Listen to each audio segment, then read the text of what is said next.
Hello, dear viewers. You're watching Subjective Historian. Today, we're diving into one of Europe's military phenomena, the Russian steamroller. We'll explore how the Grand Duchy of Moscow, nestled in the forests of northeastern Rus, rose to dominate in countless wars and conquests. Let's start with a brief overview of the military structure of Russes before the Mongol invasion. The Norsemen, Vikings, led by Rurik and likely his key ally Helgi, Oleg, established control over key outposts across the vast lands of future Rus. These included Ladoga, Smolensk-Gnezdovo, and the Khazar fortress of Kyiv. With small, well-armed bands of skilled warriors, they easily dominated huge territories populated by unorganized groups of forest-dwelling Slavs, Balts, and Finno-Ugric peoples who lacked proper military organization or weapons. Over time, the number of princes from Rurik's lineage multiplied.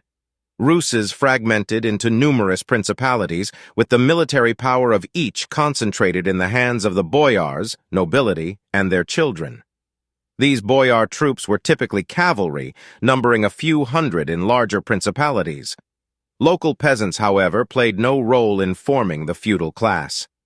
They were little more than part of the landscape, producers of goods to sustain the boyars and princes. Some goods were sold, while others, tragically, were living goods. Young women were often sold to Muslim or Jewish merchants, or kept as servants and concubines in noble households. Children born of these unions would later form the foundation of the military class, which shaped the armies of Moscow and other principalities. The Mongol invasion marked a critical turning point for Moscow. With the backing of the Golden Horde, Moscow quickly rose to dominate northeastern and eastern Rus. The Horde's influence was immense. Moscow adopted its principles of ruthless diplomacy and total disregard for human life, applying these to friend and foe alike.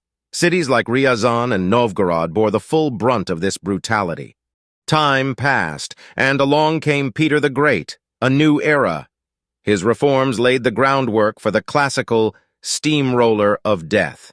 He built a European-style army, drilled relentlessly by German officers he recruited, and drawn from a 30 million-strong population of serfs through conscription. This created a military force far stronger than any of its neighbors. The autocratic Tsarist state unleashed this juggernaut on countries whose armies were no match. Poland-Lithuania, mired in noble democracy and internal conflicts, couldn't compete with Russia's military organization. The Ottoman Empire, though large, relied on feudal and caste-based armies. What was the secret of the Russian steamroller, as Europeans later called it?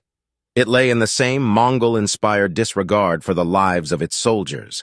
The concept of kashar, the use of vast numbers of expendable laborers or soldiers, transformed into a system where limitless conscription of serfs fueled the army.